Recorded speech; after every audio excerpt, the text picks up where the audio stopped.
સુષુમ્ના નાડી ચાલુ હોય તો પરમાત્મામાં લીન થવું, ત્યારે નાકે શ્વાસ પૂરો ભરાઈને આવે છે આમ, અને તેની ગતિ આમ અઢી આંગળ આવીને આમ ફેલાઈ જાય છે. તે સમયે સર્વે કર્મો બળી જાય છે. ત્યારે પરમાત્માનું ધ્યાન કરવું, તેથી લાભ થાય છે. ત્યારે આભામંડળના તરંગો 1 સેકન્ડને 14 થી 35 તરંગોમાં ફેલાય છે. તેને સુષુમ્નાને જ સંધ્યા કહેવાય છે, વેદ પણ કહેવાય છે. આ સવરના જ્ઞાન જાણવાથી ઉપર કોઈ દેવતા નથી. જે યોગી સવરના જ્ઞાનમાં હું શંકર કહું છું કે હે દેવી પાર્વતી, તું સાંભળ. પ્રથમ તત્વ 26ની સંખ્યા પ્રકૃતિ માયા જળ તત્વ 24 છે. ગીતા અધ્યાય 13 શ્લોક 6માં 2 તત્વ આત્મા અને પરમાત્મા. ગીતા અધ્યાય 7 શ્લોક 4 થી 5, 6માં પુરાવો છે. તે તત્વનું જ્ઞાન જાણવું. અને બીજો ભેદ શ્વાસની સંધિ જાણવી.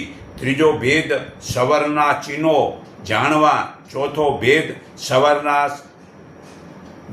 સ્થાનોને જાણવા. પાંચમો ભેદ તત્વના રંગ જાણવા. છઠ્ઠો ભેદ પ્રાણ. સાતમો સ્વાદ. અને આઠમો ભેદ ગતિના લક્ષણ. તેના સિવાય બીજું જ્ઞાન નથી. તત્વની સંખ્યા જળ પ્રકૃતિના 24 અને મંત્ર સિદ્ધિ ઓમ લ વ ર હ શ ને ય.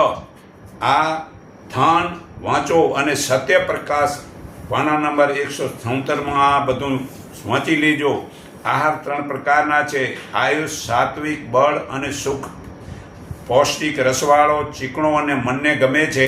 અને આહાર રાજસી, ખાટા, અતિઉષ્ણ, તીખો, લુખો, બળતરા કરનાર અને રોગ કરે છે. ને આહાર તામસી, આળસ, ઊંઘ વધારે છે. તો આહાર ગીતા અધ્યાય 17 8 થી 10 મુજબનો છોડીને ગીતા અધ્યાય 9 26 મુજબનો લો. પાંદડાનો લીલો રસ, તેમાં મધ કે ખજૂર ફણગાવીને લો. અને શાકભાજી, ફળ એટલે અનાજ, કઠોળ ફણગાવી ખાવું. અને શુદ્ધ પાણી લેવું, તો રોગ મટે છે. તે પોતાની માતા, પત્ની વગેરેના હાથે બનાવેલો ઘરનું સાદું, તો જ રોગ થતો નથી. અને સારું પરમાત્માનું ધ્યાન, મૌન પાલન કરીને શ્વાસોને જોતા 72 કલાક દ્રષ્ટિ નાકે રાખી અને પછી નાભીમાં દ્રષ્ટિ સ્થિર કરો. અને બહારના ભોગોને જોવાનું છોડી દો.